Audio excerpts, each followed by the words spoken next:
Ngayon alam ko na kung bakit nung bata tayo, hinahayaan lang tayong maglaro at mapagod at magpakasaya.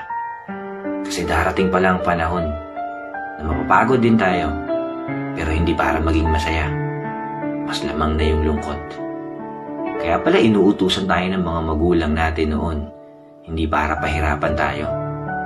Yung mga utos pala na yon ay magiging aral na babaunin mo pagdating ng panahon.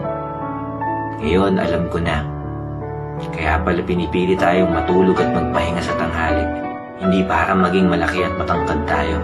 Kasi darating tong panahon na yung tinatakasan nating pagtulog sa tanghali noon, kaya hanap-hanapin na natin ngayon.